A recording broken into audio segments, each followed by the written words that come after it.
There's no feeling more intense than starting over.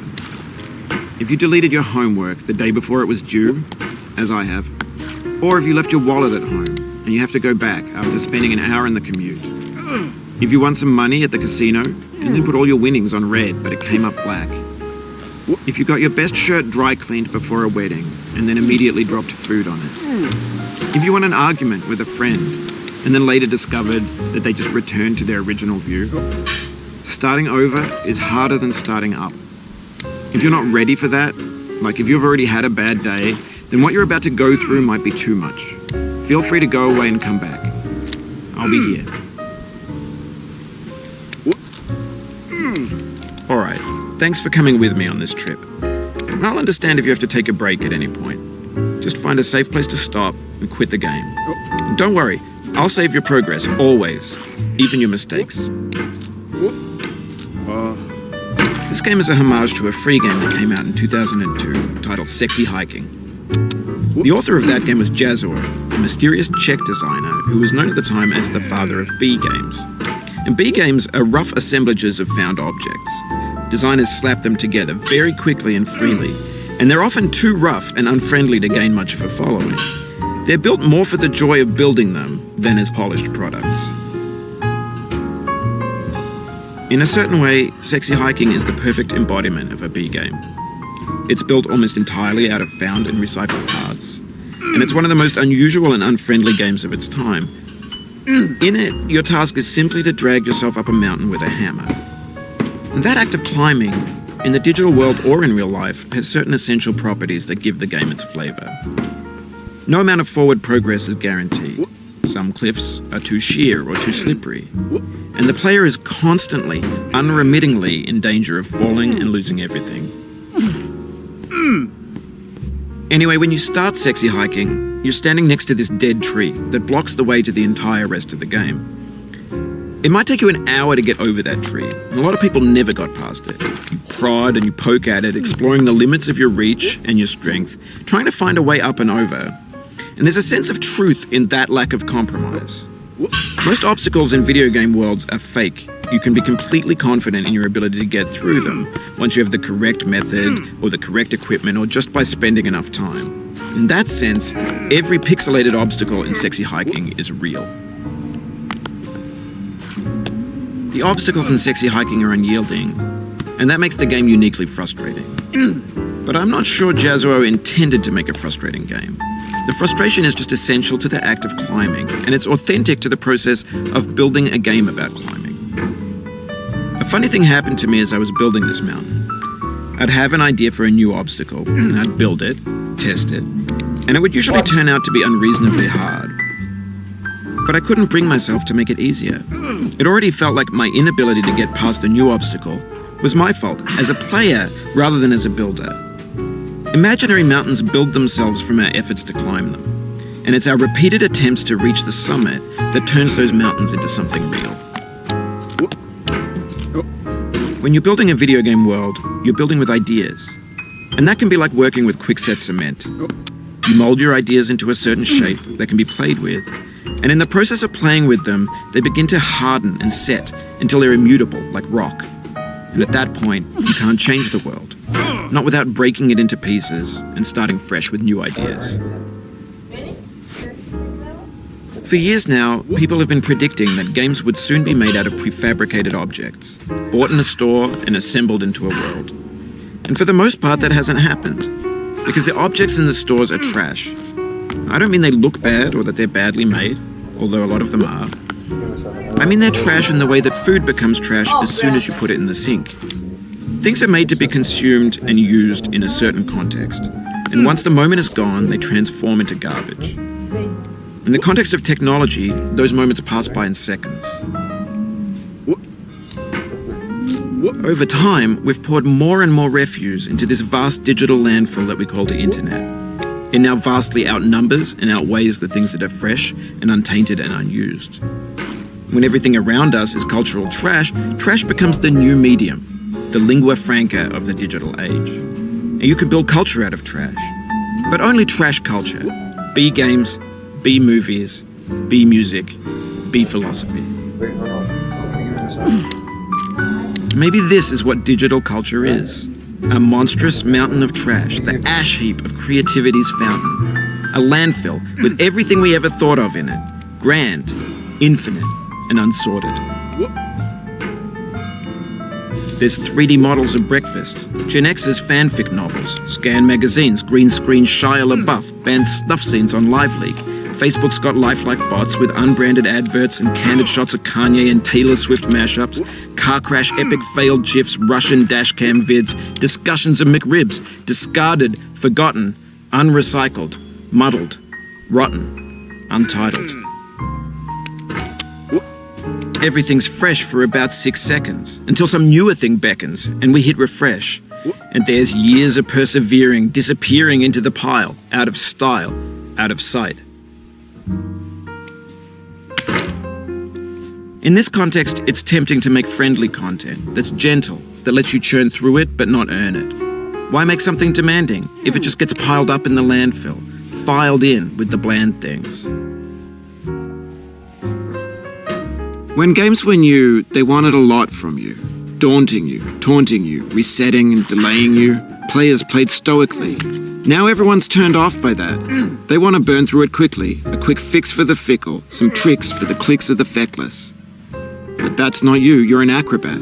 You could swallow a baseball bat. Now I know, most likely you're watching this on YouTube or Twitch, while some dude with 10 million views does it for you, like a baby bird being fed chewed up food. That's culture too. But on the off chance that you're playing this, what I'm saying is, trash is disposable, but maybe it doesn't have to be approachable. What's the feeling like? Are you stressed? I guess you don't hate it if you got this far. Feeling frustrated? It's underrated. An orange is sweet, juicy fruit locked inside a bitter peel. That's not how I feel about a challenge. I only want the bitterness. It's coffee. It's grapefruit. It's licorice. It feels like we're closer now. Composer and climber, designer and user. You could have refused, but you didn't. There was something in you that was hidden, that chose to continue. It means a lot to me that you've come this far, endured this much. Every wisecrack, every insensitivity, every setback you've forgiven me is a kingly gift that you've given me.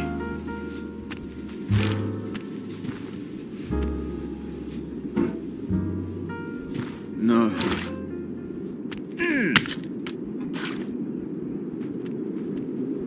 We have the same taste, you and I. It's not ambition. It's ambition's opposite. An obdurate mission to taste defeat. You'll feel bad if you win, so I put this snake in for you.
Have you thought about who you are in this? Are you the man in the pot, Diogenes? Are you his hand? Are you the top of his hammer? I think not. Where your hand moves, the hammer may not follow, nor the man, nor the man's hand. In this you're his will, his intent, the embodied resolve in his uphill ascent.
Now, you've conquered the ice cliff, the platforms, the church, and the rectory, the living room and the factory, the playground, the construction site, the granite rocks, and the lakeside. You've learned to hike. There's no way left to go but up, and in a moment I'll shut up. But let me say, I'm glad you came.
I dedicate this game to you, the one who came this far.